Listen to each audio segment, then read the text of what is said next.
ഞാനോ നിന്റെ കരുണയിൽ ആശ്രയിക്കുന്നു. എൻ്റെ ഹൃദയം നിന്റെ രക്ഷയിൽ ആനന്ദിക്കും.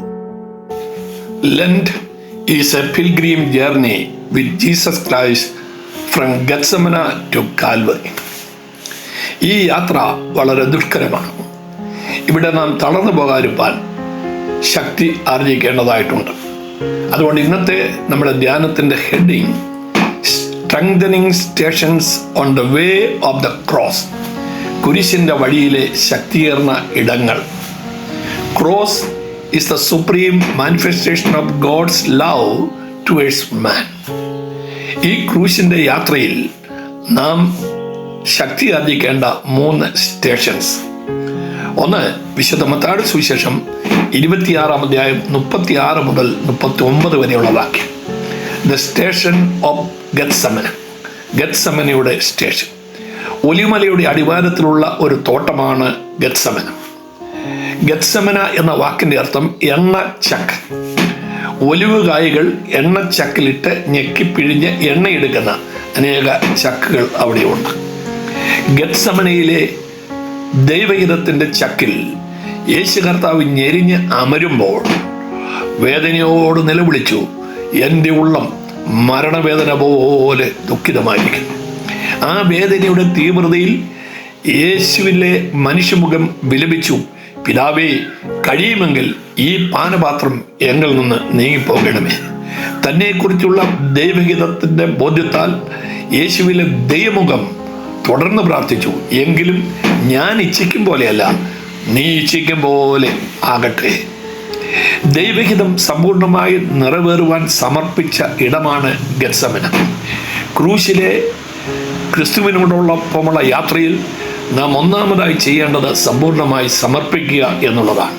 കർത്താവേ, നിന്റെ ഹിതം എന്നിൽ നിറവേറുവാൻ എന്നെ സമ്പൂർണമായി സമർപ്പിക്കുന്നു എന്ന് നമുക്ക് പ്രാർത്ഥിക്കാം. 2, നീലിംഗ് സ്റ്റേഷൻസ്. മുട്ടുകുത്തി വീഴുന്ന ഇടങ്ങൾ. പാരമ്പര്യം പറയുന്നു യേശു 3 പ്രാവശ്യം മുട്ടുകുത്തി വീണു എന്ന്. നിന്ദയുടെയും പരിഹാസത്തിൻ്റെയും പീഡനയുടെയും ആധിക്യത്താൽ യേശു മുട്ടുകുത്തി വീണു. ക്രിസ്തുവിൻ്റെ സഹനത്തിൻ്റെ പ്രതിഫലനമാണ് ഇത്. പ്രകാശിതരാകുവാനുള്ള തടസ്സങ്ങളെ നീക്കുവാൻ സഹനം ആവശ്യമാണ്. 1936 മുതൽ 1972 വരെയുള്ള 36 വർഷങ്ങൾ മാരാമൺ മഹായോഗത്തിൽ രാത്രികാലങ്ങളിൽ പ്രകാശം കൊടുത്തത് എൻ്റെ പിതാവായിരുന്നു. പെട്രോമാക്സ് അഥവാ ഗ്യാസ് ലൈറ്റ്, അതൊന്ന് മണ്ണയൊഴിച്ച് പമ്പ് കത്തിച്ച് 100-150 ലൈറ്റുകളുടെ പന്തലിൽ തൂക്കിയിടും. എൻ്റെ 8ാമത്തെ വയസ്സ് മുതൽ ഞാനും എൻ്റെ പിതാവിനെ സഹായിക്കുവാനായിട്ട് പോകുമായിരുന്നു. ചില ലൈറ്റ് അല്പം കഴിയുമ്പോൾ പ്രകാശം മങ്ങാറുണ്ട്. മറ്റു ചിലത് കരട് കയറി ടപ് ടപ് ടപ് എന്ന ശബ്ദം പുറപ്പെടുവിക്കും. അപ്പോൾ എൻ്റെ പിതാവിൻ്റെ കയ്യിൽ നിപ്പിൾ പിൻ എന്ന ഒരു ഉപകരണമാണ്. ആ ഉപകരണം അതിൻ്റെ നിപ്പിളിലിട്ട് 2-3 പ്രാവശ്യം ഇങ്ങനെ കുത്തുമ്പോൾ അതിൻ്റെ തടസ്സങ്ങൾ മാറിക്കിട്ടും. വിശ്വാസ ജീവിതത്തിൻ്റെ പ്രഭയെ മങ്ങിപ്പിക്കുന്ന വാശി, വൈരാഗ്യം, വിദ്വേഷം, പക, അധികാരമോഹം, ദുർമോഹം ഇങ്ങനെയുള്ള തടസ്സങ്ങളെ പുറന്തള്ളുവാൻ സഹനം നമ്മളെ സഹായിക്കും. പ്രിയപിതാവേ, പ്രകാശിതരാകുവാൻ തടസ്സമായ എന്നിലെ കരടുകൾ പുറന്തള്ളുവാൻ ആവശ്യമായ സഹനം എനിക്ക് നൽകണമേ എന്ന് നമുക്ക് പ്രാർത്ഥിക്കാം. 3, വിശുദ്ധ ലൂക്കോസിന്റെ സുവിശേഷം 23-ാം അധ്യായം 26-ാമത്തെ വാക്യം. Station of comfort. ആശ്വാസത്തിൻ്റെ ഇടം. ശാരീരിക മാനസിക പീഡനങ്ങളാൽ തളരുന്ന യേശുവിന് കുറേനക്കാരനായ ശീമോൻ ഒരാശ്വാസമായിരുന്നു. അവരെൻ്റെ വേദനയെ ആഘോഷമാക്കുന്ന ലോകത്തിൽ അവരെൻ്റെ വേദനയിൽ ആശ്വാസമായി തീരുവാൻ കർത്താവ് നമ്മളെ ഈ നോയമ്പ് കാലത്ത് വിളിക്കുന്നു. We are comforted to comfort others. 2ാം ലോകമഹായുദ്ധകാലത്ത് ഒരു മലയിൽ സ്ഥാപിക്കപ്പെട്ടിരുന്നതായ ക്രിസ്തുവിൻ്റെ സ്റ്റാച്യു അത് അടർന്ന് താഴെ വീണു. ക്രിസ്തു ഭക്തരായിരിക്കുന്ന ചില പട്ടാളക്കാരൻ്റെ അവയവങ്ങളെല്ലാം ശേഖരിച്ച് പുനരുദ്ധരിക്കുവാനായിട്ട് ശ്രമിച്ചു. എല്ലാം ഭംഗിയായി, പക്ഷേ ആ വലങ്കരം, ലോകത്തെ അനുഗ്രഹിക്കുന്ന വലങ്കരം മാത്രം കിട്ടിയില്ല.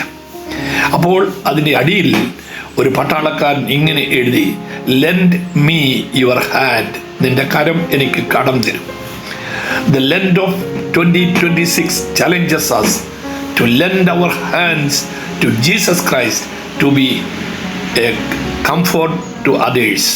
മറ്റുള്ളവർക്ക് ആശ്വാസമായി തീരുവാൻ എന്നെ സമർപ്പിക്കുന്നു എന്ന് നമുക്ക് ആത്മാർത്ഥമായി പ്രാർത്ഥിക്കാം. ക്രൂശിൻ്റെ പാതയിലെ 3 സ്റ്റേഷൻസ്.